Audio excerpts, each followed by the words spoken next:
Yeah, heck yeah. Oh, looks like it's just you and me. Well, that's awesome. Fantastic. I'm happy with that. Maybe someone else will join us, but it's so good because I haven't seen you for a while, So we've got a lot That to catch up on. last month was when we were on our way up north to our mate's tangi. Right. How was it? How did that go? Oh, it was really sad, but it was cool up there because I've never been up that far. We were right up high here, Hunua Falls, Waitangi. I'd never been there before. Okay. So we're at Oro Mahoi Marae. So, and it was good learning, like tikanga that's complete opposite to what I'm used to over here. Right. So that was cool. Yeah, so it's an important part of the country, isn't it, Waitangi? Oh, yeah. Loved it. That's beautiful up there. But boy, what a hikoi from here. Yeah, long way. Yeah. Long way. Yeah. Oh, yeah. So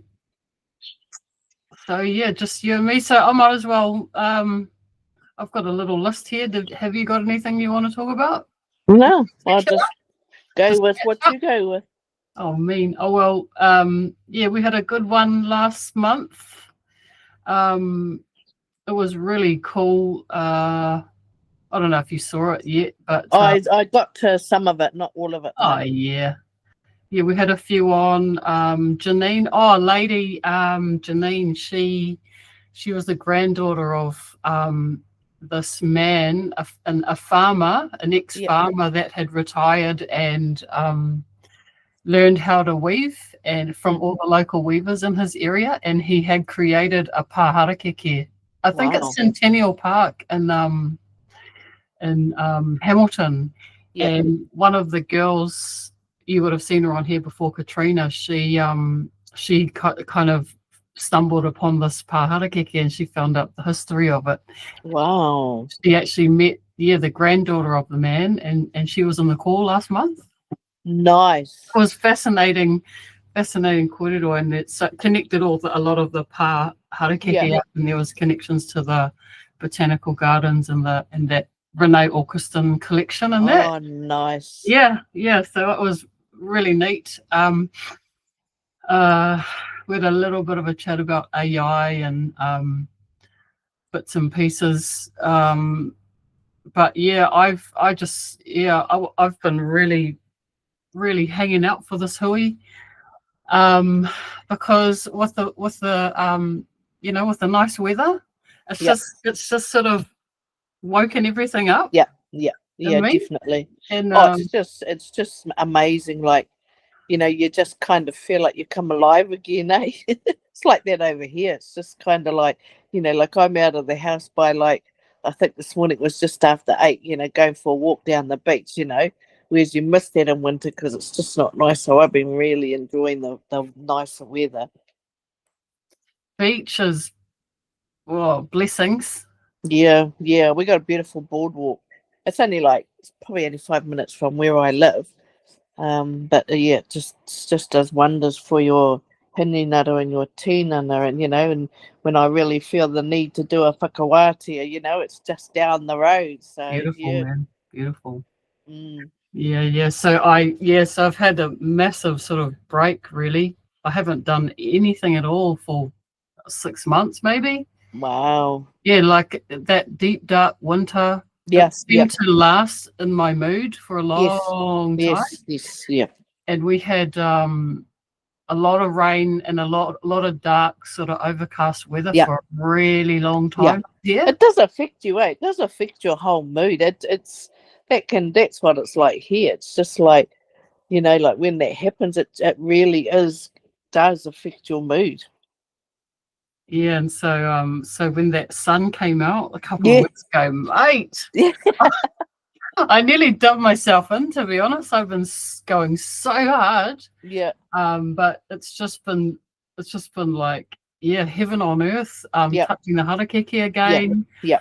I got to a couple of favorite plants, and I gave them their first real good, prune of the season, and of course they're not you know, they look rough. They've been through the winter, so Yes. they're rough. Yeah. There's a bit of disease and that on them. Yeah. There's a lot of bent ones with holes in them and that. So I've given them their first one, and I've got about, like, I don't know, maybe I think like about 300 to 400 whenua. Yeah. Wow. So they're all like ugly, you know, that first lot, the ugly lot. Yeah. And so I'm looking forward to the next time I go back to it. Yeah. Yes. And yeah. Get the next lot and see how beautiful it all is. Yes. But just to be back into the flow again, and you know, thinking about things. And one thing that really came to mind this in the last couple of weeks is that a weaver's only as good as her supply. It really landed for me how important the supply is. Oh yeah. It's part of for me, it's like, you know, because I've been teaching most of this year, and right up until the last workshop I ran was just the weekend gone. And so for me, it was just like, you know, that because I've held it at my house this time in my shed. And I said that, you know, part of when I teach is that, like, for the last 6 years around my own whare is like nearly self-sustainable. Give me a couple more years and it will be, you know, like I've got all the weavers. I've got some muka. There's going to be another couple more years, but that's what I was saying to them, is that should be part of the teachings too, you know, because it's nothing more frustrating than, you know, when you're on a roll and you don't have any harakeke or you don't have any muka, you know. Yeah. So that's what I was telling, because the workshop was solely around muka, and I taught them, you know, how you test it, and I taught them you know, how to make porkini, and they were just obsessed, because one of them, she works with recovering pee addicts, and she's always teaching something to them. And half the time she wasn't even listening to me. Like, she just had all these porkini. I said, you're going to make, you know, sister, I said, you're going to make earrings, eh? You're going to teach your students earrings. We were cracking it. But I was saying to her, you know, you have to have those outlets, like you said, to keep it flowing, eh? Yeah, totally. And your favourite spots, eh? Your float. and see, like, so, you know, from a kaiako perspective, you know, you need a decent supply, eh? So I'm like 20 plus new students every semester. Yeah. And I'm like, where are they going to get harakeke from, you know?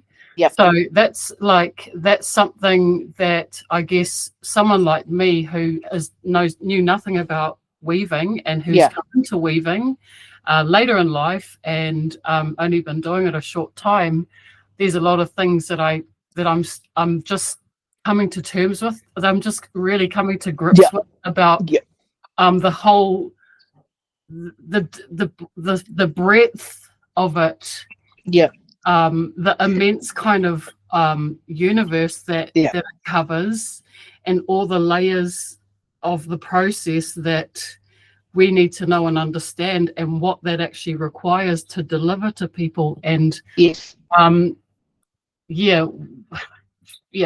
a if you're just a kaiako, but you're not with a marae, and you don't have a whole cohort of weavers or a whole community of weavers supporting you to do that, like how do you make that happen?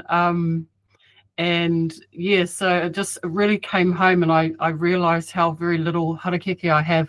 My dream is to walk out the back door and get everything that I need for my weaving, and it's not too bad out there, but it could be a lot better. So I was then I had I was, you know, I asked my hubby to, you know, make a garden for me. I saw those. It's just like at my house. It's like, oh, I need to plant these different. Oh, can you help, please? I was cracking up when I saw your one. I thought, that's how it rolls, eh? And then it turned into this huge thing, and there were like there was like a whole tree under there, you know, like. Oh yes. Yes. He needed all these. I had to buy an axe and all kinds of stuff to like get it all out. But there again, it when I was reflecting on that, it made me think, gosh, every time it's to do with something harakeke, it brings us together in a way that's really healthy and really, you know, synergistic and really progressive. And everything to do with weaving or harakeke, it just brings so much goodness into, you know, into your life. Yeah. It so does. I mean, you know, I try to, you know, because Sandy and I, you know, Sandy and I connected at Awhia, and her and I just every so often will send each other messages. I sent her a message today because I made this really random decision over the weekend. Like, I applied for this job that wasn't in my equation at all. Wow. But this job it ticks everything for me, absolutely everything. And because her and I connect around the rāranga, but also from the nursing perspective, so this is a nursing lecturer job, and so I applied. I put my application in on Monday. I got a phone call on Tuesday, you know, so I sent it to her today. Gosh. Yeah, I sent it to her today, and I said, "Mate, look at this! Look what I've gone and done."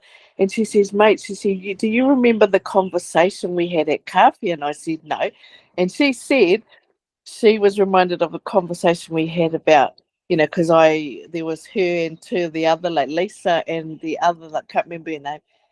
And she said, you know, you said, I think I really enjoy teaching, you know, so that's what I've done all year. But this is around, you know, my nursing background. But the whole, when I sent it to her, I said, the whole job description, when I read it, you know, like, you can incorporate mātauranga Māori, you can incorporate rongoa, and I'm just thinking, how can I not put in for this? Yeah, so I sent it to about an hour or so ago. I said, mate, look what I've done. And that's what she said. See how your rāranga, you know, has, like you're saying, the harakeke in your journey has led to that, you know, because it wasn't, you'd asked me that last week, I would have thought, nah. But, you know, it was just I seized the opportunity. Yes, I've got an interview in 2 weeks. So, yeah. Yeah, it just gets you on the path, eh? Yeah. Like, you just can't go wrong. It just keeps, for me, it just keeps getting better and better and better.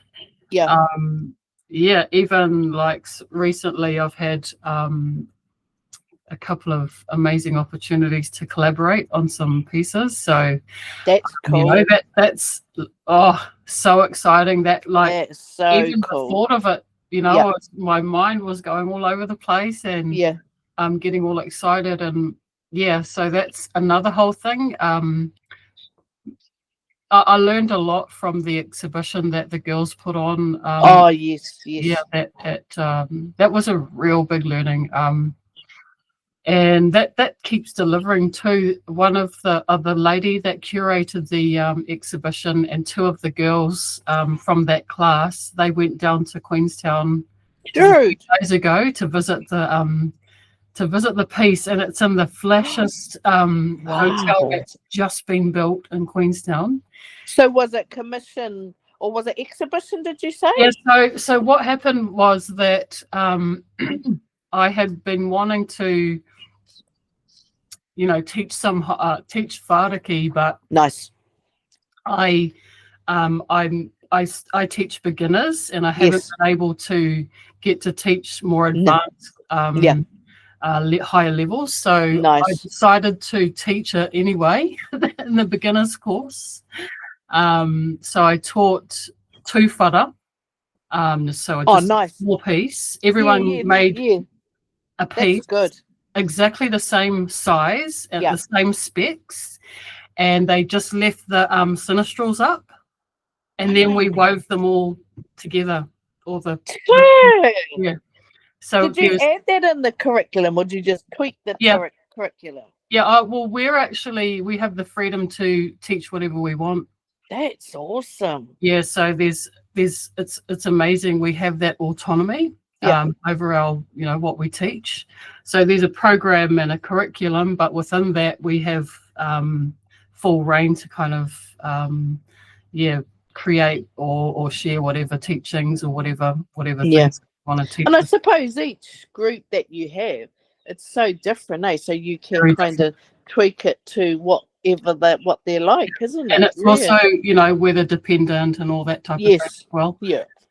So, if it's particularly miserable and wet, so we can maybe use some contemporary materials and do some nice. or something like that, So it's quite broad. So yeah, it was just like, oh well, we'll try something new, and from a teaching perspective, it helped me sort of understand how to teach it, and what a beginner would need to sort of pick it up, and what kind of skills they would need, how much they'd need to prep and all that type of thing. And it was very difficult, to be honest, and it was really hard. Yeah. But we got there in the end. And it's and so that lady, she's going to be interviewed, I believe, on a podcast soon about the piece. So nice. So it's just lovely how it just keeps unfolding and all that sort of thing. So hey Jane. Hi Amber, my dog is barking, so how do I mute? Oh, there should be a microphone icon. I can't hear your dog, but there should be no, I can't. Oh, awesome. That's cool. Yeah. So welcome, first timer. This is Vicki. Jane, would you like to introduce yourself to us? Hi, Vicki.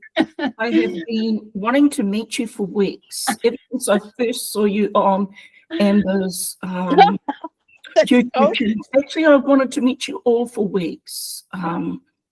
You guys are all extremely proficient artists compared to me. I am a beginner. I'm an artist. I've been a painter for over 60 years. And, wow. But Kairaranga, Amber rang me up one day and said, you enrolled in my class at TWOA, and I said, no, I haven't. And she says, well, you're on my list. And I said, well, they've made a mistake. I did not enroll for Kairaranga. I enrolled for visual arts. And they said, well, and Amber said, well, they've put you on my list. And she said, you're an artist. How about, it was words to the effect of, don't you think that you could grow trying another art form? And I said, oh, I love it. And I said, Amber, I have great big, huge, thick hands and fingers. I worked hard all my life, and I'm an avid gardener. And I said, I can't knit, I can't crochet. I have no hope of doing something as intricate as weaving. And she said, well, just come along and give it a go. And if you don't like it, you can leave. And if you like it, you can stay. Well, being a gardener, when she took us to the botanical gardens and showed us all the different types of harakeke. Nice. Being a plant lover, it was absolute love at first sight. And then touching the plant, feeling it against your skin, feeling the intelligence of the plant, everything about harakeke is just so beautiful. Boom. Yeah. That was it. But I was Amber's worst student. I actually went with my granddaughter, and Desiree was 24 at the time, and Amber nicknamed Desiree Tutu Fingers because as Amber would be showing the class, Desiree would be doing things and picking things up instantly, and that's how she earned that nickname. But in contrast to that, what Desiree would take 20 seconds to pick up, I would take 20 days to pick up. And I would have to do something over and over and over and over again to get any mastery at all. And I was way by far the worst in the class, but I persisted because I loved it. Yeah. And by the end of the class, I had caught up with all the rest of the class, but man, it was hard yakka, but I'm so glad I did. And Amber was dead right. When you take on an art form that is totally foreign to you, the growth is exponential Yeah. for any artist, and it was quite phenomenal. And over the weeks I've been watching you guys very silently, so you can't see me, but it's been wonderful to hear all of you as fellow artists in this beautiful art form. So that's me, Vicki. You'd like to know, Jane, that your corridor was exactly me in 2014. If you talk to my kaiako, I was that student. Like, I would just sit there and tear and I'd walk off. I just could not get it. So honestly, I was that student that you're talking about, you know. And so never fear, dear, you'll get there. When I look back now, I think I'm so glad that I persevered, you know, still persevere.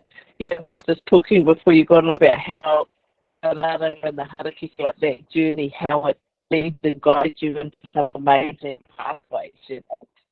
The opportunity, you know, is just amazing, yeah. Oh, it's so good to hear. It's so good to hear, Vicki, because you often feel when you're the slowest in the class, that you're the thickest and the dumbest, and no one else has ever been through what you've been through. Oh, no, no, you're talking very much to what I want back for. Thank you. Even my colleague, she had to pull out of her head like all these techniques that she doesn't use much because it couldn't get it, you know. We're losing you, but Vicki, your connection is a bit rough. I wonder if it's the out. Oh no, my keeps trying to ring me. Okay, I might because I'm sitting out on the deck.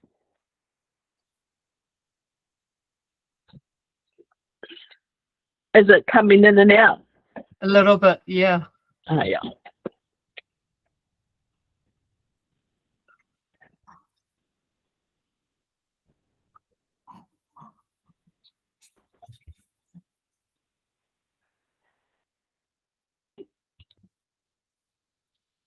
Looks like a lovely footy.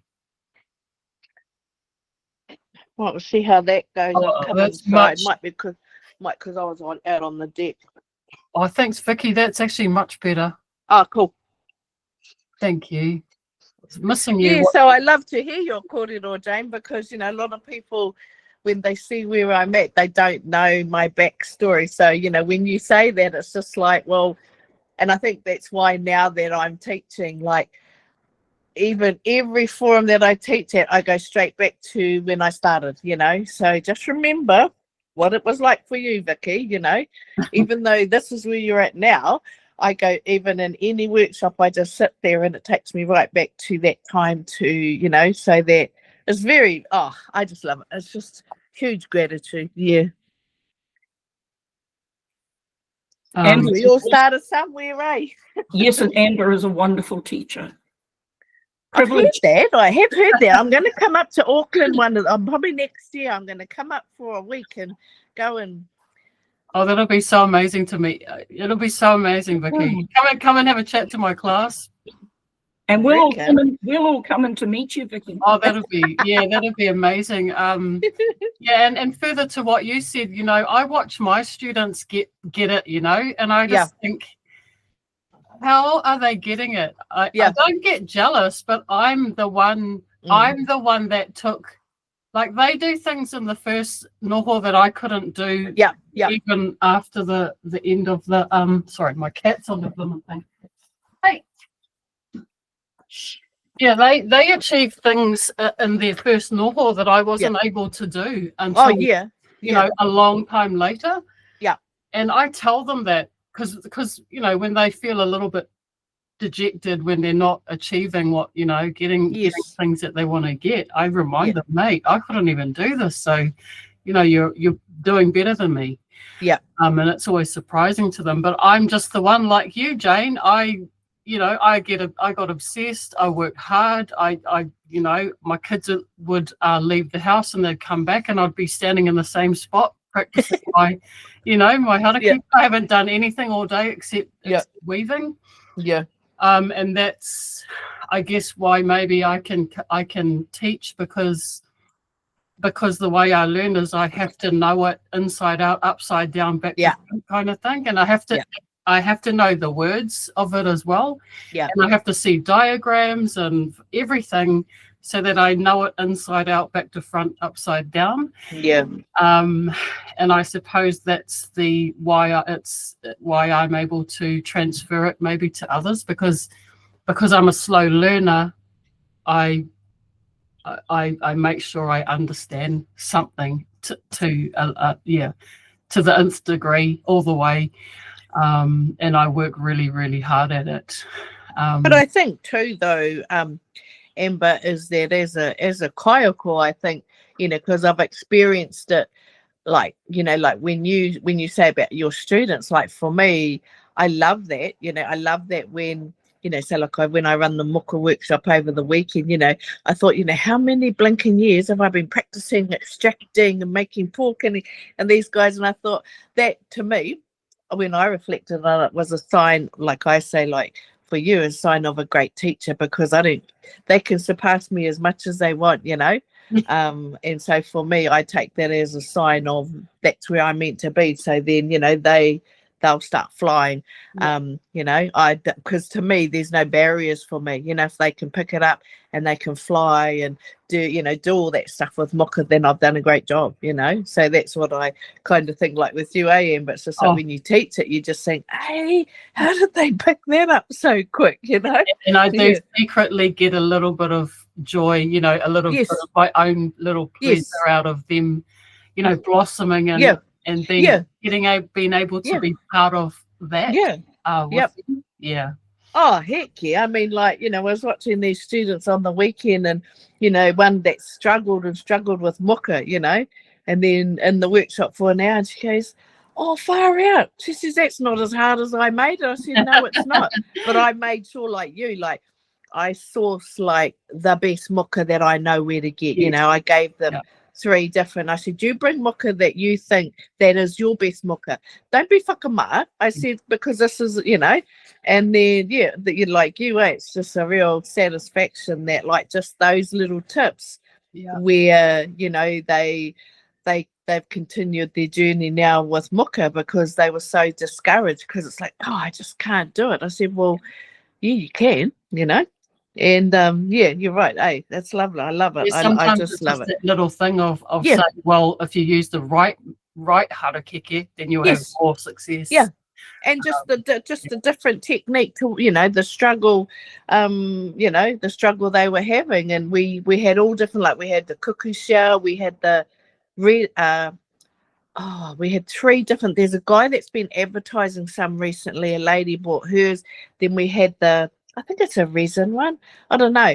And just having those different tools to practice. I mean, I've bought myself a couple of them from this guy, because I just love them. Having that backup, because we always end up cracking our cookie shell, even though that's my fave. Yeah, I just give up. I just use a knife now. I don't.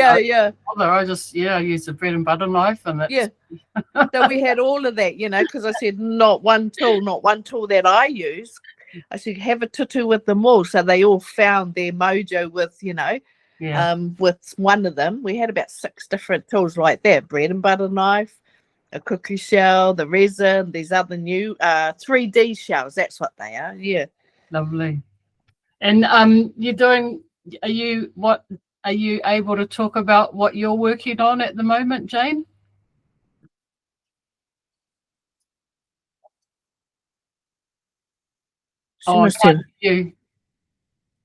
She's got her mute on.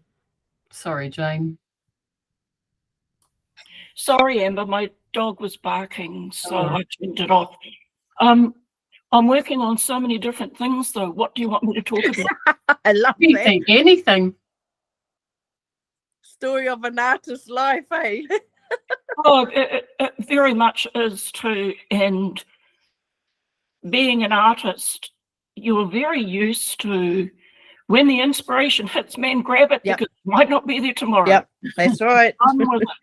Yeah. And when it hits, as an artist, you really don't have that choice, because you know you are going to lose something so precious. Yeah. You're going to lose this incredible opportunity.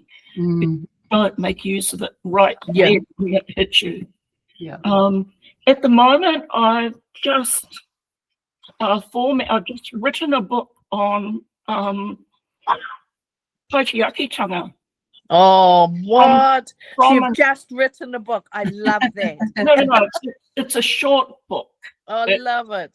15 very short stories that are 1 to 2 pages long. That's Nice. all, with a painting that goes with them. And I originally wanted to write a book on kaitiakitanga, because that is my heart and soul. Love it. Is kaitiakitanga. I think it's just so important now. Yeah. To be kaitiaki, and to encourage everyone in their own way to be kaitiaki. It's so important. And I wanted to write a book on kaitiakitanga, but I consulted, what you'd call experts. They don't call themselves tohunga, because they're modern day and far more knowledgeable about the subject that I am. And I was reminded that even though I have been taught this knowledge, it is collective knowledge. And I did not have the approval of a lot of people that had given that knowledge in the first place. Was not given the approval to share it. Hey, that's fine with me. We're all Māori. We all respect the knowledge that is a privilege to have had passed down to you. So I turned around and said, well, how would it be socially acceptable if I wrote about my personal experiences of kaitiakitanga from an artist's point of view? They said yes, because the onus is on you. You are writing about your personal experiences. That is acceptable. So I wrote a book called Guardians of Light and Colour, and it's all about kaitiakitanga, from seeing kaitiakitanga as you travel throughout the country and how you see it from through an artist's eyes, and what it feels like to be an artist and to be kaitiaki at the same time. And that's one of the projects that I'm working on, but I've got to format it and stick it onto Amazon. My goal in writing it is to encourage a new generation of kaitiaki to come through, because I am hitting 70, and the things that I grew up being taught, man, it's all gone. And you have to go to somewhere now like TWOA, or you have to go to a formal institution to learn knowledge that was freely given to every child. And to me, it's in some ways a very, very foreign concept, because as children we grew up with it. But the younger generation does not have that privilege. That's right, They have to be taught. And how are we going to raise a new generation of kaitiaki if we don't tell our stories? We have to pass on the knowledge that we've been taught somehow. So, that's one project that I'm working on. Love it. That's lovely, Jane. I really appreciate hearing that, for a number of reasons, but mainly because that's what this talk is about, and that's what this regular chat is for connection, kaitiakitanga, to have a place where there is a collection of people for people to come across on the internet, possibly, hopefully, to be able to connect into what's here, what's still available, and to leave a record also for the future. That's That's so important. Mm. It is important to have that record, because when I think of everything that I saw as a child that has now been lost, that only my generation, and like Desiree read my book and she said, well, that's a completely different world to the world that young people are growing up into. Yeah.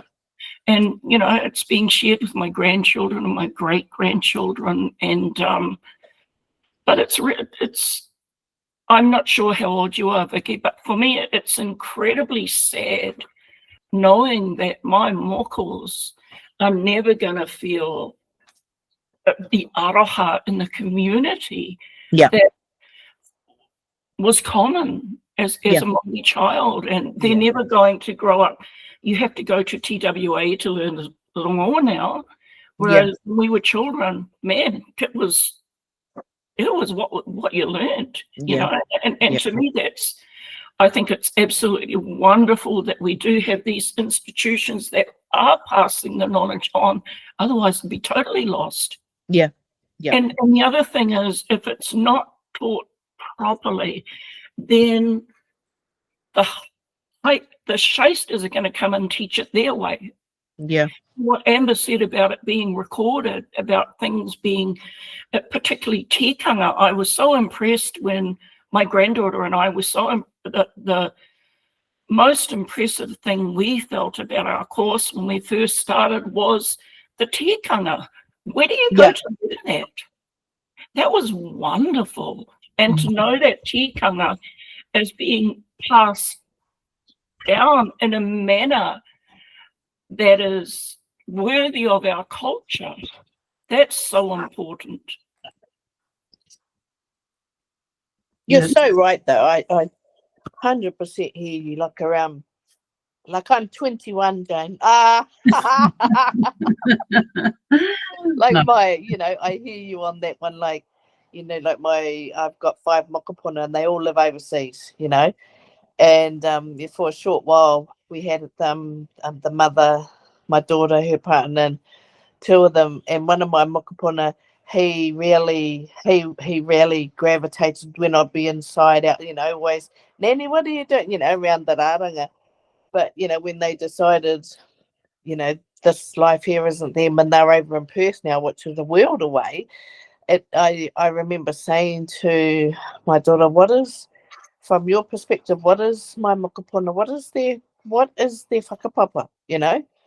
Tell me. And they couldn't answer me. And then, you know, that was a process in itself. They've been over in Perth a year and a half, just looking at where my own journey, you know, and I just think, oh, well, you know, I can't hold on to that because it just makes you too mamai. But, you know, even like, you know, they're Māori and they've got Islander in them, but, you know, it's not acknowledged, you know. It's just like, you know, if you say to the parents, why did you go there? Oh, it's money, you know. But then when you look at the mokopuna, you know what they're missing out on. But it's just like, I just kind of just put it on the shelf, because like, what can you do about it? But it's extremely sad with our generation, you know, our kids, and that these babies will miss out on, you know, that village, you know, that we call it the village of the nanny, you know. So I hear what, you know, 100% know what you mean with that. Yeah. You know, Vicki, I would like to encourage everyone to do what I'm doing. Write their stories down, because no one can tell those stories with the aroha, you know, the wairua that you can, because it's your personal story and experience. And it is really, my grandkids just absolutely love reading about the world that I grew up in. Nice. Because they'll never experience it. And it's really, really important for you to share your stories with your mokos. Write them down. Write a book like I am. Send it to them.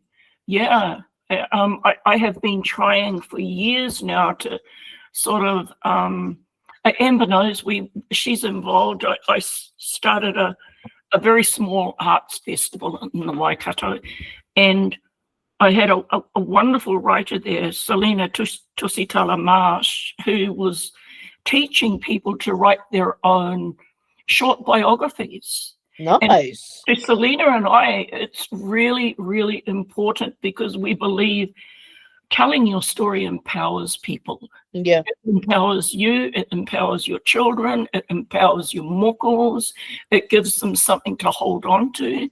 Yeah. It gives them something to inspire them. Yeah. They will be inspired by their grandmother Vicki once they read your stories. I love that. Shocked, surprised, inspired. Yeah. Write your stories, Vicki. Nice. Watch the space, eh? Yeah, I'll help you if you want. I'll take some photos. Yeah, love it. Yeah, I really agree with that, Jane. You've seen me. I've had a crack. I also I want to try and put my one on Amazon, but also need to reformat. I've gone through the thing of trying to upload it to Amazon and realizing it's in the wrong format, so I have to redo that. So that's not very easy, but I'll get there. Nice. But that's all part of it, eh? Like I have understood clearly ever since I started learning that it is my responsibility now. Like I have ownership in ensuring that it continues, and I take that very seriously, and that's partly why I wanted this kōrero, this regular kōrero, because I do think that it is magical and it will pull people together, and it has already connected people in other countries and around this country in different ways, which has been very validating and very interesting so far. But yeah, that's like within our programs, and I love it too. Within our programs, there's a visual diary, and for me, that's actually writing the story of that's the story, isn't it? That should all be turned into.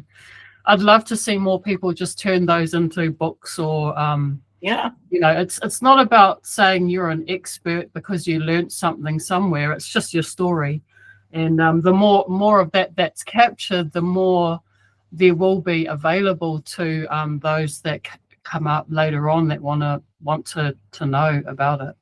And the art of reflection, though, Amber, like the art of reflection, like the amount of people that I've come across that don't even know what that is, and then so when you teach it and when you bring it in more and more, it's just like it's life-changing, so even it doesn't really matter what I'm teaching, whether it's a beginner's class or it's moko or it's potai. It's like I always start off the class with something, and then at the end of it I always do a little round of reflection as to where they're at, what personal growth, what have they noticed, and I learned that right through my nursing, and like I just do it with everything, absolutely everything. That art of reflection is just, like when it made me think of that visual diary, because I've only had the one kaiako, Erin Rona, and that was a part of when I was learning alongside her,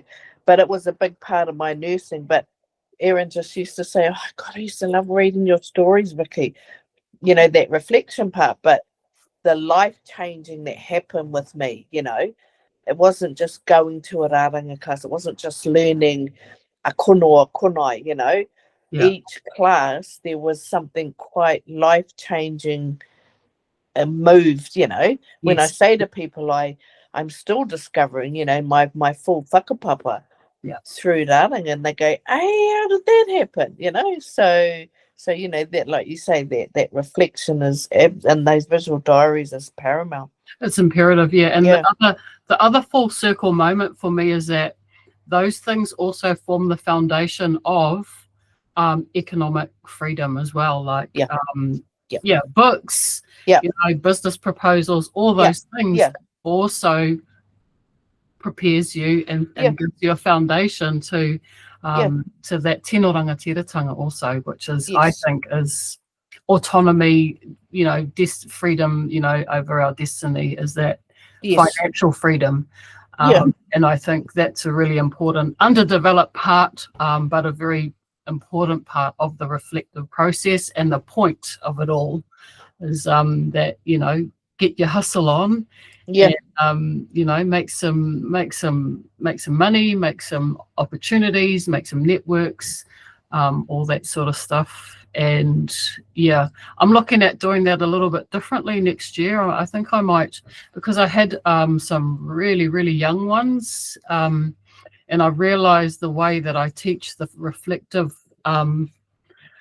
thing, it serves probably older people that are like me, happy to sit there and type away and write something, but you could actually just have them create a TikTok or create a Facebook business page. Yeah. That could be the visual diary, but it could also be for them a practice at creating the beginnings of their own business. So yeah, I was thinking more along those lines. It's just as an option for those that wanted to maybe do it that way. Nice. I think it's worth doing because it took me so long to, you know, finally do a business page. Yes. And yeah, missed out on a lot of time just plugging away at it and learning more about it. They might as well get started, you know what I mean? And because the tools out there are amazing, and the tools, you know, within say Microsoft Office are they're amazing for administration of business, but they're probably not as fluid or as user friendly as some of the bigger ones out there that have been created specifically for people business. So you know, students might as well get out there and start utilizing them and seeing what they're capable of, and you know, whether or not they like them or not, or whether they take them onto other things, that's you know, that's whatever. But yeah, I think that's an under kind of tapped way of fulfilling that side of the visual diary in the art practice. That's good food for thought, though, because I would never have thought of, you know, when you say that, I thought that's pretty logical, though, you know, for me, you know, because that's their way how they function, really. Yeah. It's on the phone all the time, isn't it? Yeah. I mean, it was like when I applied for that job, I was saying to hubby, God, I haven't done a cover letter for how long? Yeah. Oh, you know, and reading their ad, I thought this cover letter's got to be on point. Yeah. So someone said, "Oh, just jump on ChatGPT." So we did, and it was like, oh my gosh! And then I just tweaked it, and I thought, man, this makes me sound like the bomb. Yeah. Yeah. I loved it. Yeah. There's tools there, that can be utilized, to help you do the things you need to do. Yeah. So it's nice. It's nice for me. This is a reflection for me. You know, this once a month. I don't know how I got to be this age and not know that a monthly catch up would be useful for me. Ever since this, also now my hubby and I, we're having a weekly catch up, you know. Nice. You know, and I guess, you know, you ladies could speak about it. You've stood the test of time. You know what maintaining a long-term relationship's all about. But yeah, I just figured out recently that a weekly meeting is pretty useful. Yeah. Pretty amazing, you know. So this is all for me coming to terms with what's true and what's right, and it's down to the sinistral and the dextral. I can't even, I'm not even joking. No. I can't overstate the importance of what I've learned, that the foundation of everything is the sinistral and the dextral, the light, the shade, the good, the bad, the female, the male, positive and negative charge in the proton and neutron, and you know, all that stuff at the basic, most tiniest microscopic level. It all comes down to that partnership, you know, the foundation of everything is those two things, the sinistral and the dextral, and you can't just have one. No, you can't just you can't have a whāriki made with all sinistrals. No. You know, or like 30% sinistral and 70% dextral. No. It's gonna be mental and skew and weak on one side, and you know what I mean. It's not going to work. No. And so more and more all the time, I'm seeing the truth of, you know, what's important, what's the most important thing all the time, and it's just distilling that truth. Yeah. Simplifying everything and just letting life unfold, and you know, and running with it like that. It's the sinistral and dextral for me. So that's why I love weaving so much, hey, because it just delivers the truth to me in ways that make sense to me, and it just makes my life better. Oh yes, 100% agree. And in balance, positive and negative, and all the opposites in balance. Balanced, 100%, perfectly balanced. So what, 6 weeks till Christmas? Yes. Yep. I am going to do another one. I'm not going to stop doing these. I'm going to do them every fourth Thursday, no matter who comes or who doesn't. It's wonderful. It's really nice. This month, you know, it's sunny. It's beautiful. It was complete dark the first time I did it. True. The world's changed. It's full of light. I don't have many plans except to just dive into my harakeke and my weaving and just enjoy that. I've just had such a big break. And just getting into a couple of collaborations with a carver, actually.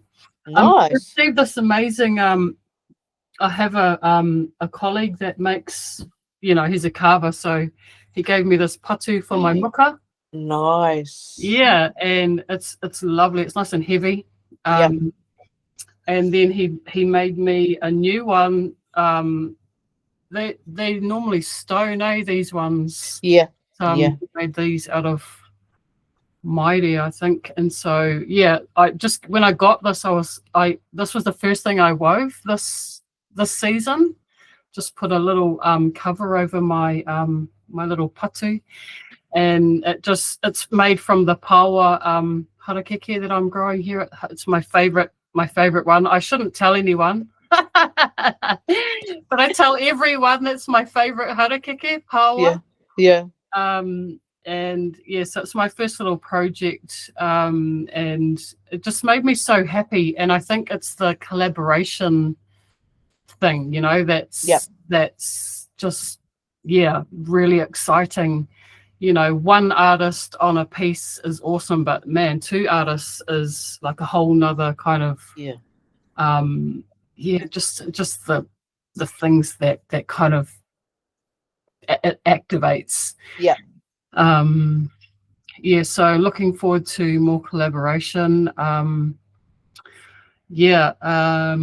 done an interesting collab recently, Amber. One of my dear friend of mine, she's an absolute expert around. So she has two different. There's an open whareke and a wakatu papaku, two different style flax caskets, and when she moved to Kaiwhatu over this year, I've been saying to her, let's try and do a couple of wānanga, you know. So I put it out there, and anyway, so we've just done those recently. I found it really interesting because one of the participants, she's the one that works in the community with recovering pee addicts. Right. So she does a lot of art in their workspace, and she was in Brisbane a couple of weeks ago for 9 days. So she'd left her wakatu papaku out so everyone could see it, feel it, talk about it. So she got back from Brisbane. She was telling me the other day she got back from Brisbane and it wasn't there because it's big. And there was a massive take around it. So they ended up getting a cultural advisor in. And I was really thankful that she shared it with me because it just made me at peace knowing I knew that my friend and I had done everything right. But she said people's misconceptions, you know, when you talk about kaitiakitanga, tikanga, and, you know, and this wahine that they got in, she said, I know Vicki and I know Leslie, the ladies that did that. So did they do this? Yes, all the things she said. So she said, so who the hell do you think you fellas are? Just because, she was away, the misconception of like, oh, you're bringing death, oh, you're, and I said, we've always looked at it around collaboration, around empowering our whānau, and I just found that, when you talk about the collab, like for me, it was like, doing that in the community, but not realizing all this afterwards was, Yes. So it's really interesting, when you're just doing doing what you love to do, and how it paves through Momai that was, and Yes. she said, oh, no, it's out again now, Vicki, like, when this cultural advisor come in, and she just said, how dare you do this, Wow. and knowing that everything was done right. So I just thought it's, when we talk about collab work, it's because we love what we do. Yes. But actually the changes that it's caused. So I was wrapped when she told me. I was like, oh, shoot, was a bit freaked out. But then I just thought, oh, well, good job, Yeah. With that collab work, it's not just collab work, it's quite significant stuff that when you're, like you said, there's you and then that other person, and then what goes before you, that's Totally. how I see it. Yeah, totally. And so I guess you also, there's so many layers to that, because I guess in a government funded organization, there's sort of limits really to how do that. And it's something that requires a light hand, I think, and a commitment to remembering that it's an education space, and that we're all learning together, and that it's not going to be policed, or no one's going to get in trouble, or because there's those ideas around there being some type of punitive thing if it doesn't get done correctly, or all that sort of thing.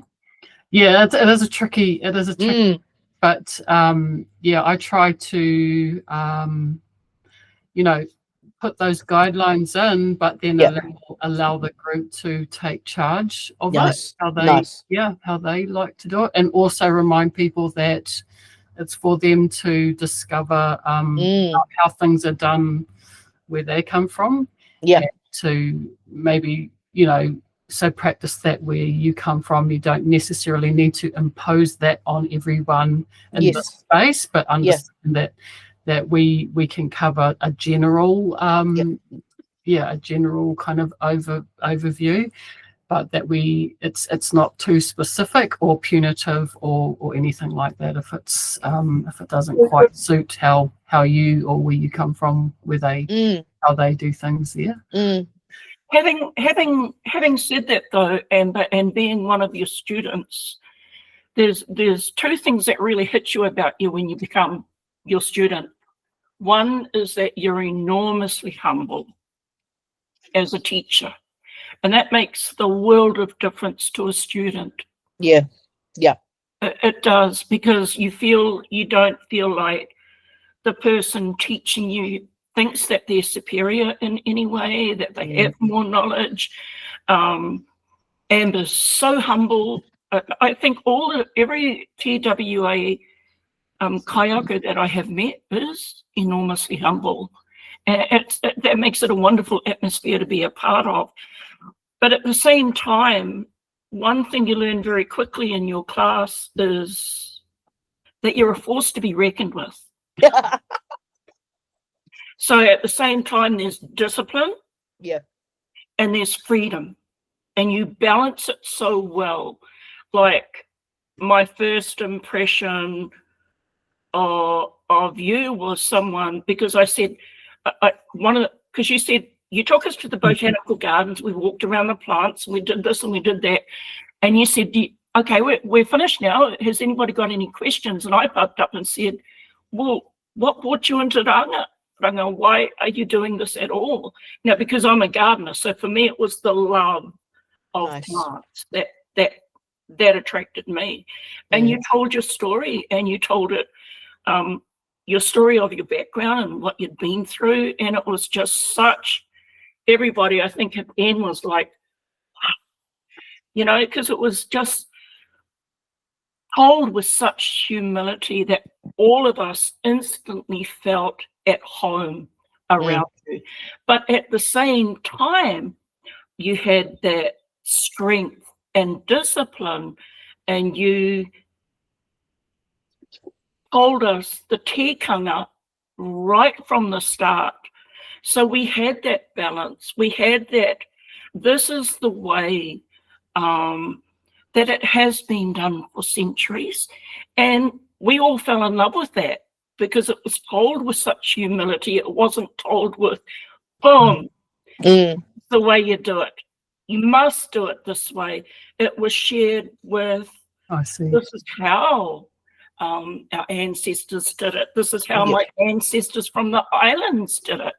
You know, and it was taught with aroha nui, and that makes all the difference. And I think, and I think we instantly respected that tikanga right from the start. You know, I'm a great believer because I had a mother who was an absolute fire-breathing dragon, and you had to do things. And this is, their generation was like that because they grew up in tikanga that was, God, 1,000 times more powerful than what we live with. And so they had to toe the line.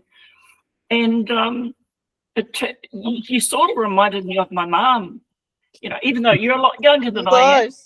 But it was that same dragon spirit, that same kaitiaki spirit coming through that insisted that the knowledge be respected. And though it was done with humility, we had no doubt that this is the standard that is expected of you. This is the standard of respect. And that was just so awesome to know that what you love, that people are insisting on that standard of respect for tikanga, even though it's given with humility. So though you're very gentle with it, the law is the law. And you learn that very quickly in your class. That is a wonderful thing. Very few people teach that these days. Yeah. Wonderful to see, Amber. Oh, that's amazing. Thank you so much. Lovely. Yeah, it's always interesting to hear what, you know, other people's perspectives on what you do. Students. Yeah. I love that though, Jane, because my friend and I are applying for quite significant funding, and it's over in the Wairoa district, which is just about an hour or so away from where I am. Excellent, and, good, because I heard you talk about the funding last time that you got. Yes. So it's fantastic to hear that you're going for substantial funding. Awesome. Yeah, and so part of the panel got together, but then they came back with, they wanted some testimonies, you know. So a group, my beginners class I've done, and one of the Wakatu Pāko, I said to the ladies, look, I'm going to put some collage pictures here, but I need you guys just some feedback to put towards the funding application. This is what the panel wants. And it took me like 24 hours to do it because, you know, it's like what you're saying about with Amber is, this is what these students were saying, you know, and I just thought, that's me they're talking about, you know, like we're just doing what we absolutely love and are destined to do. But I only sent it off this afternoon because it was like, you know, just to process their comments was exactly like what you were saying. And it just, it was very humbling to read it because it's like, that's my why, you know, that's my why amidst, you know, funding declines and to me, reading that, it's just like, you know, you have that aha moment. And it's just like, you know, you're doing the right thing, Vicki. But like I had to sit on it for 24 hours because I thought, wow, you know, it was just beautiful because that's why I do it, you know, exactly. And, you know, and then today just have one of the students reach out to me in a whole different way. She said, you know, and I just thought that's cool. You know, you just don't realize the impact you're having on people, because you're doing what you love to do, but it's opened a whole big mamae for her that she's entrusted me. And I thought, wow, well, you know, and then again, it took me back to times of my journey and, you know, what it opened up. So, you know, I'm to thank you for that, Jane, because, you know, that's been in the last 24 hours for me, just reading that. So that's it's in with the panel. So next time, hopefully they'll go, hey, guess what? I'm sure it'll happen. Congratulations. It's a major just going through that process, isn't it? It so isn't it? Yeah. Out of you, there's so much emotional invested in it. You know, that it's actually a hard thing to go through, I find.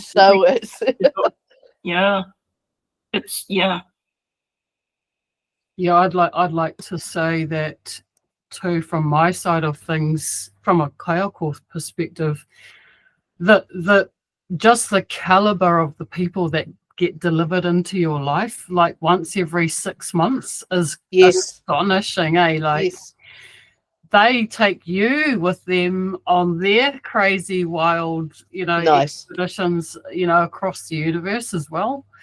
And yeah, I couldn't. It's my job in that, but it's because it's raranga, it's beyond the four walls, eh? Like it's the whole world outside those walls of work. It's hard to express, but even if I didn't work where I worked, because of the raranga and how it's put me into the stream of consciousness of, you know, that forever story of mahiraranga. It doesn't matter. It's still the same inside and outside the walls. That world is so huge for me. I'm just part of absolutely everything because of it. Some days I'm in exhibitions, I'm in, you know, galleries, I'm in museums with people I've taught, and they want to take me, you know, to participate in this or that or the other, and I wouldn't have been able to, you know, experience those things had I not, you know, been in this position and been the kaiako. I feel like I'm the student of the universe and everything's being delivered to me in my work, you know, and all I have to do is turn up and everything actually comes to me. I don't feel like I'm actually delivering anything. I feel like I'm receiving everything. I feel like sometimes there's web designers and professors and you know nurses and you know just I've got lecturers in the class at the moment, and there's mums. There's a mother of 10. Wow. To me, that's double doctorate land. Yes. You know, to me, you know, someone that's been married that long and had 10 children and now all the mokos and the mokos. To me, that's far beyond anything I could even contemplate, you know, achieving. And so each student to me is a whole universe of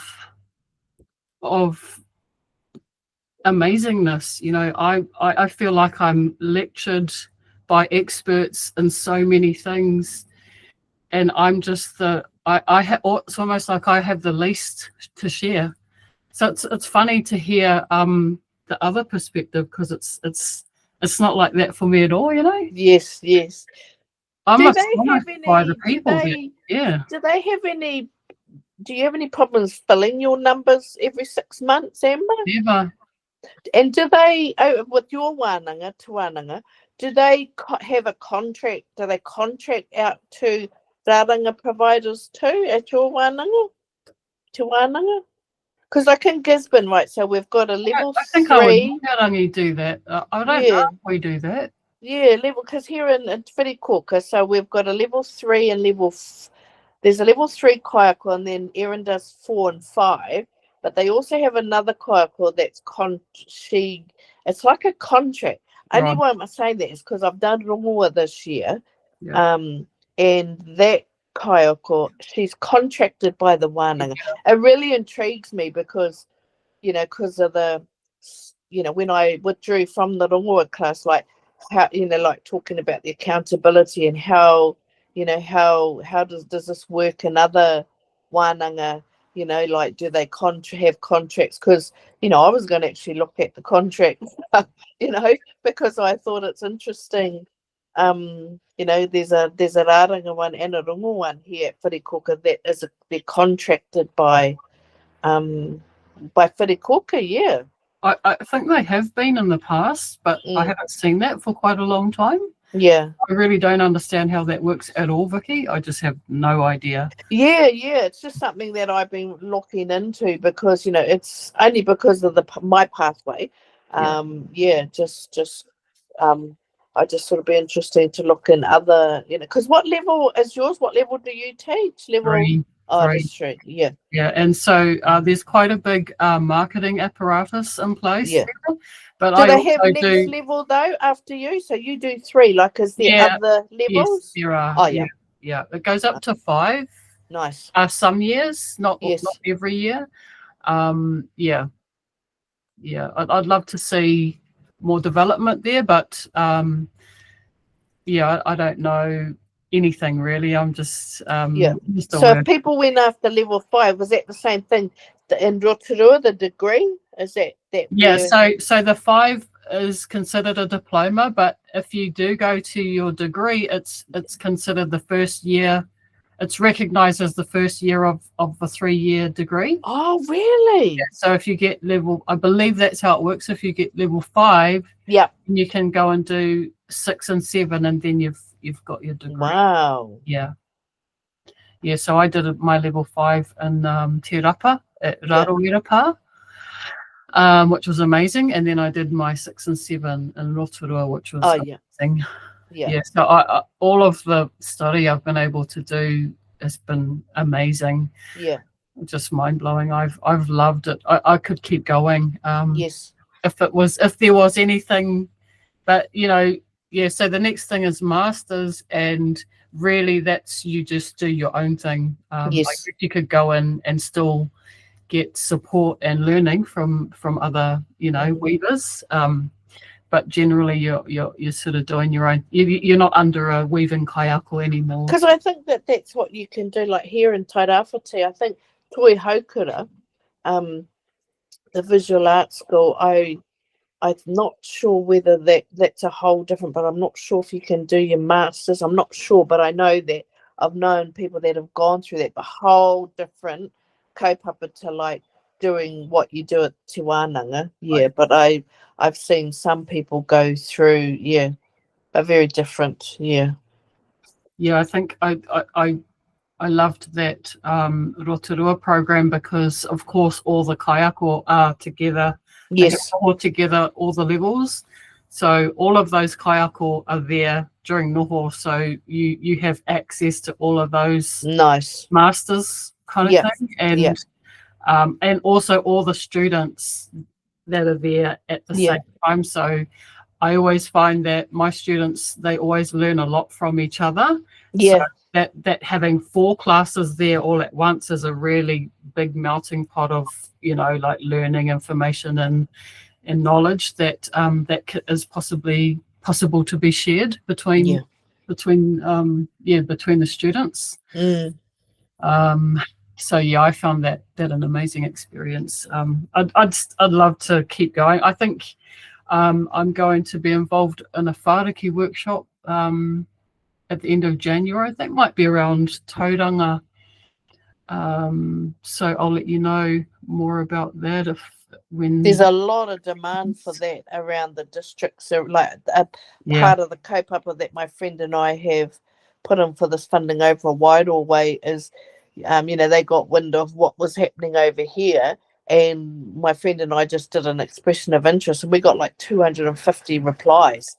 So she's the one. She's born and bred in Wairoa, so she finds funding where you just don't even think of it. So and that's part of it is, you know, like taking it back onto the marae. You know, people want to learn that whāriki, but I, like, for me, the kaiako, doing that, like, I would be teaching it, like, you know, the tūwhara, because so we've planned out from a beginner's right up. So, you know, because I've just like you just set the guidelines, set the boundaries, because it's like we were in a whole pōtai workshops. You can't come to them unless you're at a certain level, even though people will beg me. Yeah. You know, so a beginner can't really do that. No. So that when you talk about tūwhara, I thought, oh, that's going to be something that I'll look at, because you know, it's doable, you know. And it's a foundational learning as well, yes, that they can then take to the next level if they want. Yeah. So lots happening. Just excited that it's summer. Had a bit of colour on my skin finally. I've looked a bit pale lately. Can I ask Vicki a question? Yeah, of course, please. Vicki, do you teach at the Gisborne Visual Arts School? No. I think you might be talking about Toi Haukura. No. I've just been independent this year. I've just tapped into funding where I can find funding, and run and the creative communities funding through the council, and just run one, you know, workshops through that. But not employed by anyone, because I just like being my own boss. Yeah. I really do. And it's always nice to have that freedom too, and be able to do things the way that you see fit. No, I just asked because I'm actually a huge fan of that visual arts school. I think it's amazing what they put out, like, because the standard of work. I mean, I'm a painter. The painters that they are producing, they just blow my mind. The work is indescribable. It is, you're so right. Yeah. I was watching a video earlier, young Tāne Māori Nuaean, and I was watching, like, in the background he had like I think it was like a tapa cloth, but I was looking at it thinking, damn, you know, I'm listening to him, but I'm looking at his art piece thinking, I've not seen something like that before. But you're so right. The work that comes out of there, I don't know what they've got in the water down there.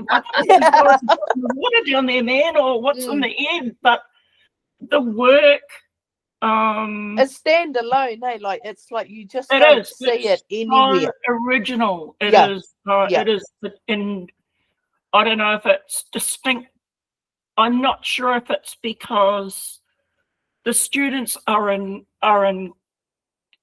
encouraged to explore with freedom, but I find, if I see work from that visual art school, I am awed. I mean, the teachers are incredible. The students, I think they are producing some of the highest standard of Māori art in the country. It is I agree. Phenomenal. Yes, 100% agree with you on that. So you're talking to a massive fan here. Yeah. Wow. I've never even heard of it. Yeah, no, it is. They. I want to go down there and have a look. I mean, if I had the money, if I'd won lotto, I'd tell you what, boy, I'd sign up for their visual arts course. Wow. And they come from everywhere. They just come from everywhere. Like, most of their students aren't from Tairāwhiti, you know. Like, one young man I met there, he's up past Whangarei, and he came here, and his tāmoka, his mahi is like, I said to him, I'm going to come up that way specifically for him to do this tāmoka, because his work, and he did the 3 years here. It was just, I look at his work, and it's like out of this world, you know. And like, but a lot of the work that comes, I can't remember her name, but you had an artist down there that, just absolutely, she's a painter that works in pastels, and she would have lizards coming out of mouths and all sorts of, and that's the spirit that's encouraged. It is a spirit of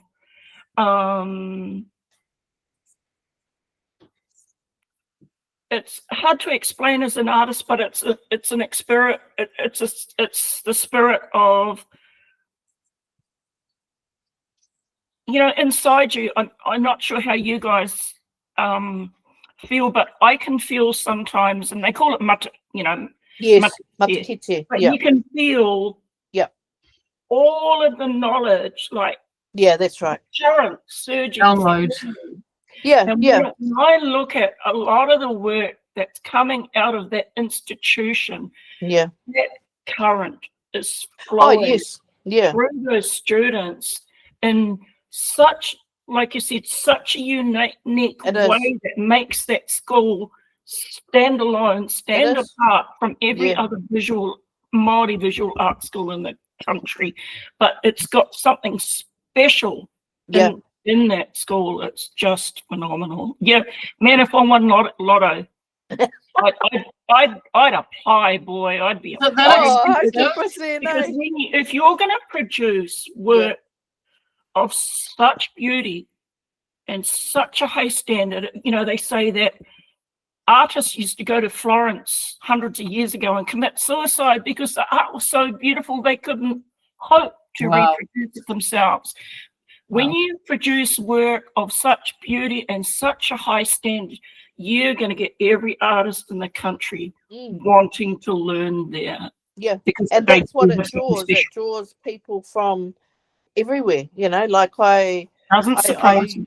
Yeah, just from actually all over the world, to come to Kaiwhatu, to that visual arts school. Doesn't surprise me at all. Yeah, no, 100%. That is, it's outstanding. You have to have a look up, Amber. Toi Haukura. Yeah. As soon as I get off. Yeah. Do they do a master's there? I think they do. My friend Adrian Stewart, I think that's what she did, was her master's through there. Now she does big, huge pieces that have faces coming. Yeah, she did, and she did her Māori and Scottish. That was her main drive through. I'm pretty sure it was her master's that she did there. Yeah, most definitely. Like when I'm doing an ACE course. Well, ACE course is a beginner's course, and I'm doing that in a couple of weeks through the EITs, you know, same branches. And the lady that I was working alongside that's organised, she said, "Oh, we should ask them if you could hold the ACE course in Toi Haukura." And I'm thinking, damn, that's next level, you know, to hold just about totally beginners, you know, 24-hour, you know, 2-weekend course sitting in Toi Haukura. I thought, oh, that's pretty magical. But it'll be just nice to even just be there, by the sound of it.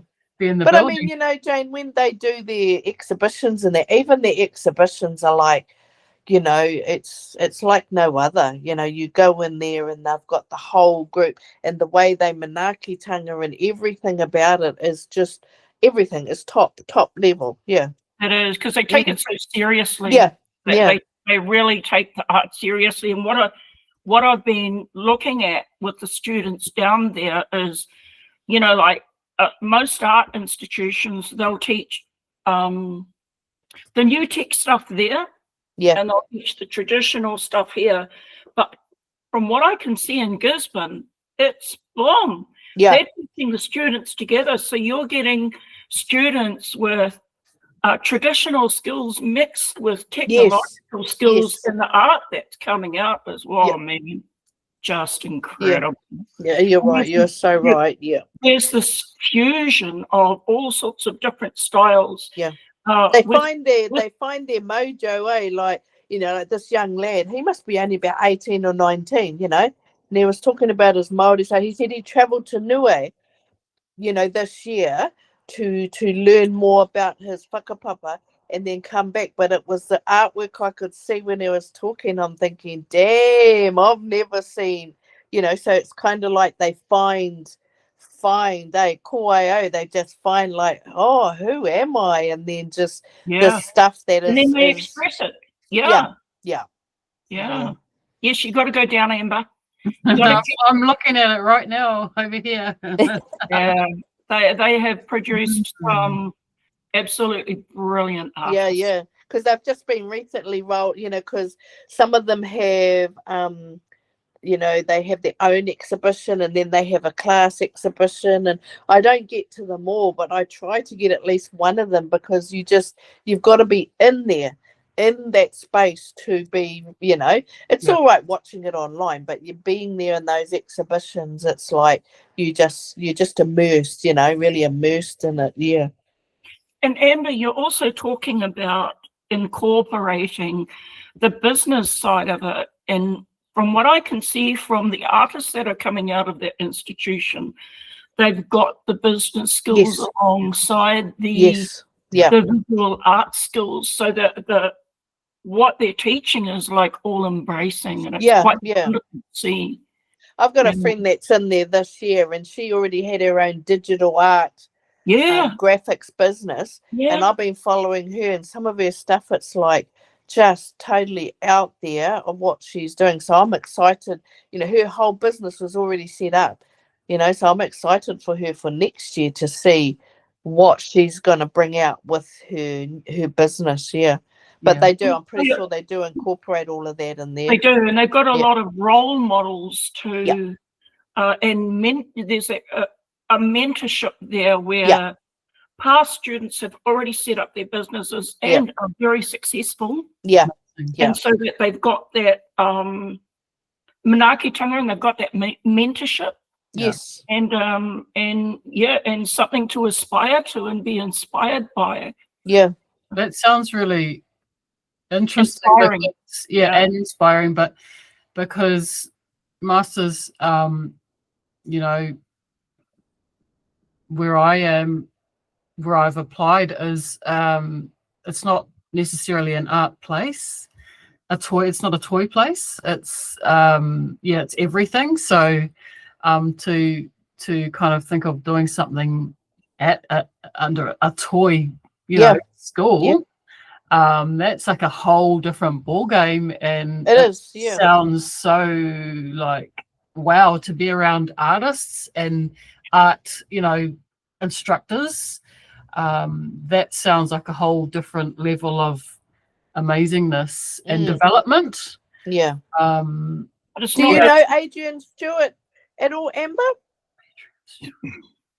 I don't think so. Should be another one. I'll see. You would look her up on Facebook. She did a couple of years. I'm sure it was her masters she did, but hers is mahi rāranga. Hers is all around rāranga. Oh yeah. Cool. Okay, that's exciting just to hear about it. How have I not heard about this? I've just had my head down, I guess. I missed it.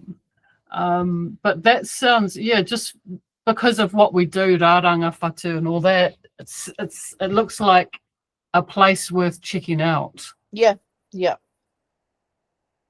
And especially after what you said, Jane. She's exactly on point though. You're because I've been watching the last few weeks as they've been holding their, and I just see it online. But that boy was today. It was really stuck in my head. His Māori and nui, and his piece he had in the back. It was like a sail, but it was the artwork on this. I'm thinking, I wonder if he made the sail, So I'm not sure, but just beautiful. Yeah. And it's really exciting to see the young ones. Yes, it is. And just the mind boggles thinking about what they're going to be creating in the future, because they have so many tools available that none of us ever had. So, and see, that's for me, that's why having this is so important, because I don't get to be around other artists enough. And so it's the inspiration, but also, seeing their tools, seeing them work, seeing them, their processes. I'm just not seeing enough. I'm just here in my own little workshop here and not seeing enough other artists. So That I think too, as a kaiako though, Amber, is that you give, you invest so much. Yeah, you invest. So and that's one thing over the last year for me is that like my self-care, that's been my everything, and nothing will make it buzz, because as a kaiako you just give so much. that's right. So I think that having this forum is great because it fills your cup up too. Exactly. I'd like to be invested and have some investment, have something banked into me as well. Yeah. And that just, I'm so glad for this kōrero tonight. Yeah. As I am for everyone, because something like really big will yes, every time for me every time. Yeah. And learning about this school's probably the biggest thing that I it's actually, I'm really excited to have a look at it, because I just didn't know anything about it. I knew of the other wānanga, and I knew of Raukawa and Awanuiarangi, and I have heard that those both do masters, and some do PhDs too, I think.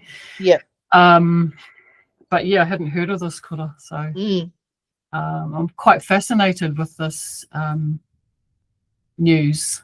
Yes. Well, you're just going to have to walk into these institutions, smile, beautiful smile, be your beautiful self. I'll be the oldest one. I wouldn't be the best investment, but Well, no, my haramai, I've got to sleep out if you guys oh my goodness. Wow. Really? Amber, I'll jump in your car. I better do that. Quick, smart. Okay, well, I'll find out when they open till. Oh, they must have exhibitions on at the moment, probably. I've seen, not for a couple of weeks, but it was just they've been doing these bio of these students, which I've been seeing, and so I'm not sure. What have you been seeing that on Facebook or something? I think I'm on there because I'm on all the EIT stuff, which is the Polytech, and Toihokura is an arm of the Polytech. Right. So I'm pretty sure it must be that. But I mean, if you go onto their page, their Toihokura Visual Arts on their Facebook page, you'll probably see all those ones I'm talking about. I've just never seen them do that before. Do these bio on all these artists. Right. I thought, brilliant idea, because you can't get to the exhibitions. At least it's giving them a little bit more exposure. I think, and I've noticed in the jobs as well, that a lot more places are employing people to do social media on that now. Understanding the power that's there and the reach that's there. So that's been quite good to see. And I think, I mean, the workshops that I've held here in Tairāwhiti, I mean, I just put an event on my page. I mean, my Wakatu Pābuku one, like I had a lady come from Blenheim, Amazing. And I was going to ask you about that today, Vicki, because I have noticed your social media, and I've noticed how regular you are with it. I'm trying to build it up for next year, You're doing great. I'm just trying to, I'm not that it's something I'm an expert on, but I'm just trying to build it up so that, even if I go into this teaching role, either or, it's about getting my profile. I mean, people know about me, but I don't even know. It's like you, Jane. It's like when you say, I've been waiting to meet you, it's like, oh, okay. But I think that's what these kōrero are great for, as well, to share around. And, you can do screen recordings off of these, of little comments that you make or whatever. I don't know if you saw me. I did one of you and I just having a laugh about, not working full time. And that was just with my phone. I just screen recorded it off one of our kōrero. Nice. And you can just make a little video and share that, or just, share these kōrero to people if they want to know more about you or what you do in that. That's what I think. These are really useful promotional things. Capturing here, I think. Oh dear, Vicki, I just went to your Facebook page and your profile is locked. so I can't see anything. You'll have to send me a friend request then. I did. Oh, there you are. After Amber just said, I thought, wow, I've got to have a look.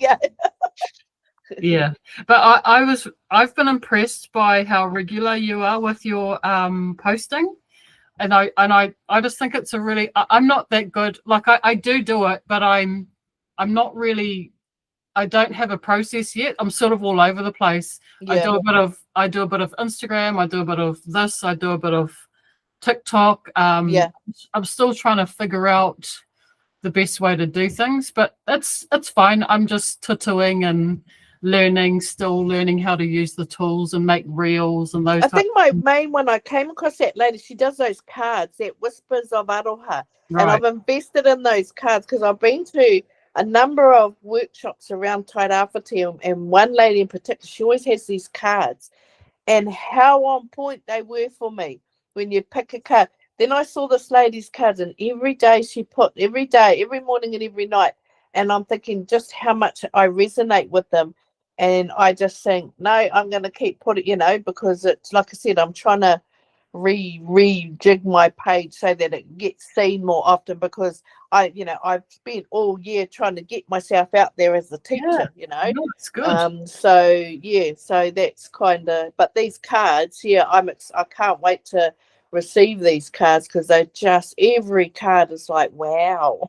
Yeah, they're lovely. And I think some people, I've noticed some people are just making things like that using the AI. That's what that lady did. Yeah, right. Those are stem from that. But I thought to myself, like I resonate with them on a daily. They just so speak to me. So yeah.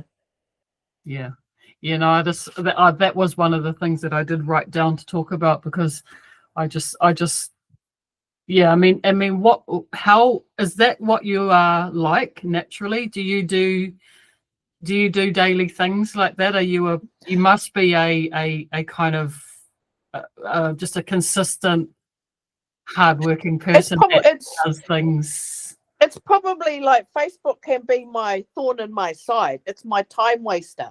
Right. It really is my time waster, and I get hoha sometimes the amount of time I spend on it. But I work on that daily, so it's not something that I would normally do. But since I came across these cards, and then I try to just try to do something different, really, because I just think, because it's the sign of the times, Yes. And then some people only do Instagram, so I go to myself, well, what's the blooming point? But there is a point where it captures people, Yes. Yeah. And you're a bit of a whiz with the social media, Jane? Me, no. The only social media I use is Facebook. Really? I have no idea how to use Instagram. I don't even visit TikTok. I am absolutely smitten by Pinterest. Now, if there's one social media I want to be on next, it's Pinterest. I wouldn't even know how to post on Instagram. Oh, yeah. I've never posted there. If it's the same as Facebook, good. But I mean, I wouldn't know how to grow a following. I know absolutely nothing about TikTok, Instagram, Pinterest. And the only reason I went on Facebook was because I think it was about 13 years ago, I had a friend and it was their birthday, and they popped up in my email, and this thing said, wish them happy birthday. You've got to follow them here and follow them here and follow them here. I love it. And my my daughter said to me one day, oh, you're on Facebook, Mum. And I said, no, I'm not. She goes, yes, you are. There you are. I'll show you. And I was absolutely stunned, because I had no idea that I'd even joined Facebook. And that's how incompetent I am when it comes to social media. Facebook is the only social media that I use. Right. Well, I think Instagram is like Facebook and Instagram are sort of one thing now. Yeah. And you can... They're owned by the same company. Yeah. So I think you can... if you share something on Facebook, you can just share it automatically to Instagram now. You can even like message an Instagram to Messenger, can't you? You can message across the two platforms as well. Yeah. So I don't know. I still have a rudimentary kind of understanding of things. And they change all the time too, don't they? They're always changing. So I never really quite ever get on top of any of it. Yeah. But I try and use it because I do think it's useful to have a profile of something. And have followers that do sort of, I guess, they resonate with what you do, and hopefully when it does come time to sell something, it won't be that hard because the base is kind of there.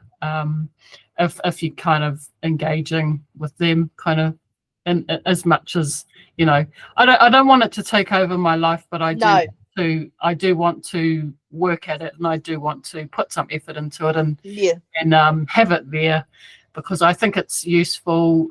It's our shop front, hey? It's it is. Yeah, it's a shop front. So, and then there's like a generation that all they do is use is Instagram. Yes. Like I talk to some people that I know, and they go, "Oh no, Facebook sucks." I just do Instagram. Yes. So, okay, that's good to know, and that's kind of like she's in her late 20s. Yeah. Yes, yeah, I do know that some of them, they're like, oh, the Facebook's for old ladies or whatever. Oh, well, I'm so we're in that group.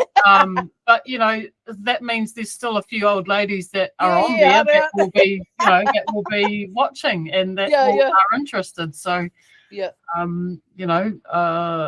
so it's definitely a useful tool. We can sit in our house and do it and use it, and I guess it's just part and parcel of what we do, eh? And well, look at that. Hour and 45 minutes. Gas hey, saved all our husbands. An hour and 45 minutes of us gassing, yakking at them. And it's been lovely to finally meet you, Vicki. Oh, beautiful. Same, likewise. I enjoy it. It was because, like what Amber said, I'm quite isolated. I'm a real hermit. So this is really good for me because you're talking on the same kaupapa. So you're going to get the best of me because it's what we love to do. So we're all artists. Yep. Yeah, and I think it's weird. There's so many people in Auckland, but it is quite an isolating place. If you're a weaver, I think it can be a bit isolating. It's better to be in a smaller sort of area, I think, if you're a weaver. Yeah. But this brings it all to my doorstep. Yeah. And I found as an artist over the years, though, that you have to get yourself out there. You have to push yourself out there. Yeah. It's part of the job. Yeah. And if you can't do that, you will never, ever survive in the art world. That's right. So you just have to smile your beautiful smile, walk out, introduce yourself to people. And, just make yourself known. And being known is really, really important. Not necessarily being known, meeting the right people is very, very important. I don't mean meeting wealthy people but I always tell people, like my exhibition in Dubai, one person met me. One person said to me, "Oh, we'd like to invite you to Dubai." Amazing. One person. All it takes is one person. Yeah. Millions of followers. Forget all the likes, forget all that stuff when you meet that one person.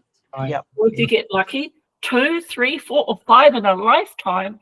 Yes. Wow. It's not your numbers. They say I've got 10,000 followers, and I think, 9,000 are crap followers who don't give a stuff about what you do anyway. Yeah, I reckon.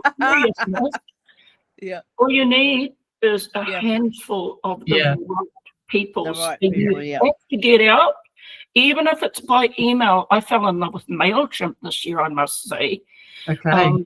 And that's another way of getting yourself out there is, you've got to do it. Those are really beautiful too. I really like getting those, Jane, the ones that you've sent out. They're really graphically, visually beautiful. Well, I was watching this AI summit. I've been watching AI videos for the last 5 days, and all of the experts are saying there's going to be so much content, AI content, crap put out in the world. The only differentiator that you're going to have is your artistic eye. Yeah. It is going to be the only saving grace in the AI era. And we're all artists, and we have that eye. Yeah. So we have a huge advantage over the other 7.9 billion people out there. So don't forget that. You have you have skills, even if you don't realize you have them. So use them. Yeah. Learn how to use them. Learn about your artistic eye. My eye doesn't appreciate a lot of the AI stuff. Oh, I have thought for years and years and years, AI is the enemy of art. Yeah. And I was in the TWOA business diploma this year, and we were forced to look at some stuff because we had to do marketing projects as part of the diploma, and they were enormously valuable. And then about a month ago, there was a free seminar down at Huntley Arts Centre where a guy came free to teach all of us artists how to use AI, and that was such an eye-opener. He said, Jane, go home, have a look at this, and this, and this. And I emailed him and said, look, it's nowhere near visual standard, but a lot of being an artist is coming up with the ideas. Now, I know what that's like. In a day, I feel like I've visited 1,000 different planets because my mind has gone to so many different places. Generating ideas. AI can save you months of work. It is not up to your standard. I don't believe it ever will be. It is not up to a fine art standard, in my opinion. I don't know when it's going to be. I don't believe it ever will be, because it doesn't have way to it. Doesn't have all the things that make art great. But it can give you a million ideas in a week. That can save you so much time. AI is no longer my enemy. Nice. That is one of my best friends, darling. I love that. I love that, Jane. Yeah. Oh, absolutely.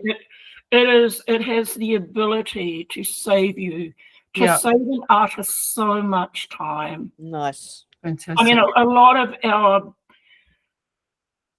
process as artists is enormously time consuming, and I know I can spend 2 months dreaming up a painting and a week doing it. Yeah. You know, AI can save me that 2 months dreaming and jumping from this to this to this to this to create the art. And hey man, I can bang out a book a week, I can bang out a painting a day, because if I wanted to, not that I'm going to, but if I wanted to, because of that saving in time, it can make you so much more productive. Now, you got to do it, and you got to have the energy, you know, to propel yourself, and you got to have the ambition and the fire as an artist to go that far. But if you AI could be your best friend and get you there faster. Nice. Well, so use it. Learn how to use it. It's not going to go away, darlings. I don't hate it. I definitely use it. And it has saved me a lot of time already. So I do see the usefulness of it. 100%. Yeah. It's not artistic enough yet. It's great for administration and a lot of other stuff. It's not on par with real artists, no matter what they say. Yeah. People who say it is don't know what art is. Yeah, I don't We don't. Yeah. Oh, well, that's a good note to end on, I think. 2 hours. I think we better have a break, ladies. Well, thank you so much, Amber. I think what you're doing is absolutely amazing. The only reason I haven't been here all year is because of the business diploma from TWOA.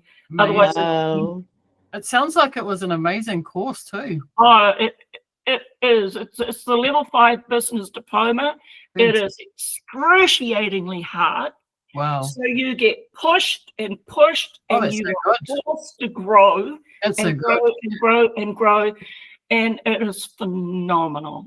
Nice. It's so high. Amazing. I've learned a lot from what you've just shared tonight. I recommend the TWA business diploma to anybody. And the fact that it's free and that you get all these business resources is just phenomenal. No one else in the country has that privilege, only TWOA students. Oh, man. I did the certificate years and years and years ago, and even now to this day, stuff that I'm doing is stemmed from the skills. Yeah, the skills. Yeah. Brilliant. Yeah. Well, thank you again, ladies. It was better than ever. Always better than I imagined. Just wonderful to have such a wealth of talent and wisdom and experience in the hui tonight. And so I wish you a wonderful month of creativity and just amazing weaving, all types of weaving, artistic weaving, spiritual weaving, people weaving, all the types of weaving that you do. And I'm going to plod away at my things too and see what I can come up with. Maybe I use AI and see if I can generate some more ideas. But yeah, I'm just honoured and grateful to have had you both in the hui tonight. So safe travels, happy travels, and I'll catch you maybe next month. I reckon. Thank you. Give one up to everyone, mate. Hey, and it's not quantity, darling, it's quality. Yes. That matters. That's so perfect. Pomare. Akite.